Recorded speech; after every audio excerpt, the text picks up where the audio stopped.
Hello everybody! Autumn Breeze back for the final Autumn Breeze reviews of the year. And this time I'm reviewing a movie I watched a few months ago now. Mary and the Witch's Flower, the first movie by Studio Ponic. I have both positives and negatives about the movie.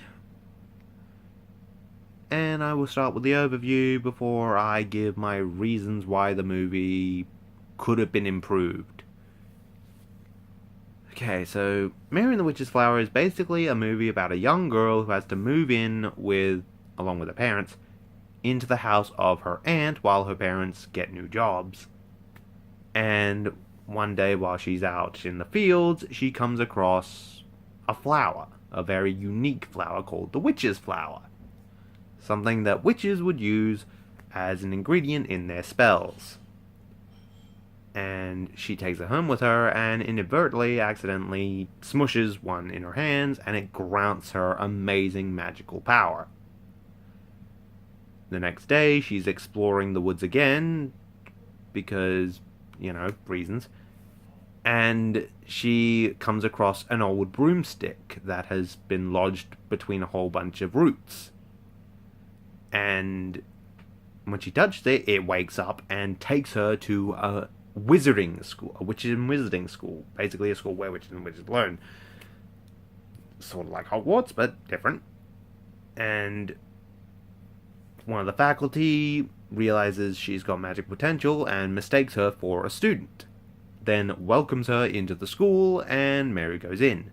She is then confronted by the headmistress, who then says, "Are you a new student?" And Mary, understandably, she's trying to be a good person, says, "No, I'm not a new student." But then the headmistress says, "Hey, are you sure? If you're not a new student, then you are a trespasser, and trespassers will be transformed. That's one of the rules." And it's true, outside the school there is a plaque with a rule that says very clearly trespassers will be transformed. And Mary, in fright, then goes along with the lie of, "Oh, okay, no, I am actually a new student."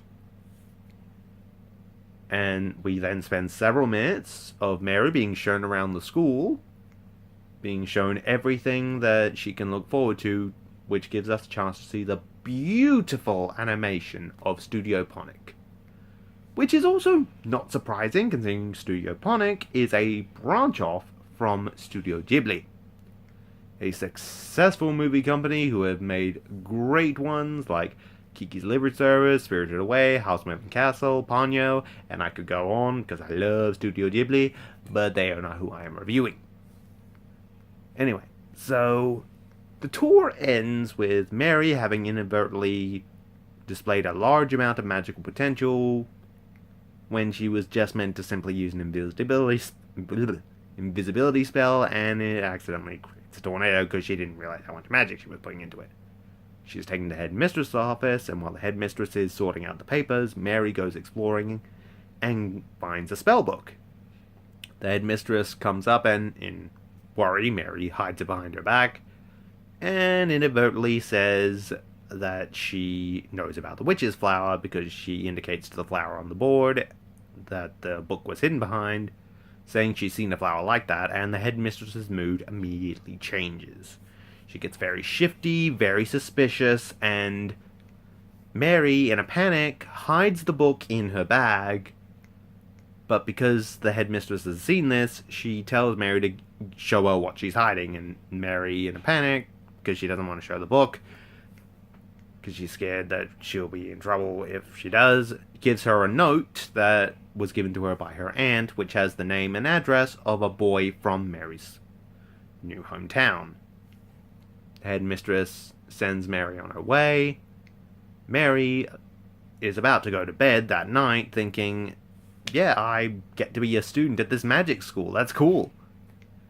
But then the headmistress sends a message that says, "You're not a student anymore, I know you're an imposter, I've taken your friend, either you give me the witch's flower, or I'm going to transform him into something."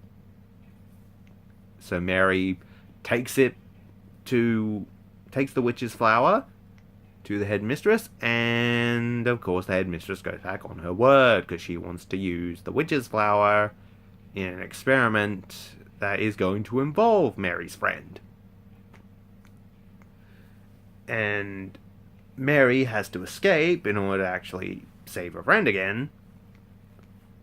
And the broomstick, when Mary says, "Just take me home," it takes her to a house that Mary doesn't recognize. And it turns out the house is magical, and it belongs to her aunt. Because at the beginning of the movie, we're shown a young witch with red hair, just like Mary's, who stole something called seeds that ended up being the witch's flower seeds. So it suddenly makes sense why this house is here. Mary eventually goes back to the school, saves her friend, and stops the headmistress by using her own spellbook to cancel out all the magic around. It doesn't permanently stop the magic, but it stops all the disaster that the witch's flower's power is creating, because the headmistress has no idea what she's doing. She thought she did once before, but she didn't. That's why the seeds had to be stolen in the first place. And that's pretty much where the movie stops. Mary and her friend getting back, and that's it. Now, those are the positives, or general movie overview. But here's where problems come up. When I say problems, I mean they were some pretty big ones. When Mary is confronted and it would have actually made the movie a lot more enjoyable, and my opinion on this movie far better. When Mary's confronted about the whole, "Are you a new student? Are you a trespasser?" by the headmistress, Mary could have simply said the facts. "I'm not a new student, but one of your faculty members invited me in." This would alleviate her of all problems in that case, because she's now a guest. She's not a trespasser. And the headmistress would have still been interested in her, because she would have been like, "Oh, okay, you're not a new student, but you have a lot of magical potential. I would still love you as my student." And we would have gone on with the majority of Mary's time at the school. And by which I mean everything that actually played out in the movie. Then, after Mary gets back, she would have told her aunt. Her aunt might have kept quiet about it. Or she might have actually just kept it quiet from her aunt altogether. And then Mary would have spent maybe a couple days at the school. Maybe even as a boarder. Who knows?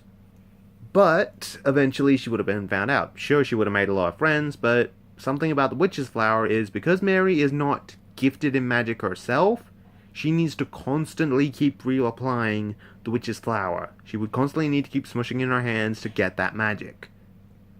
Every single morning. Because it would always run out at night. One of her friends would maybe eventually find out about it by seeing her do this in the morning.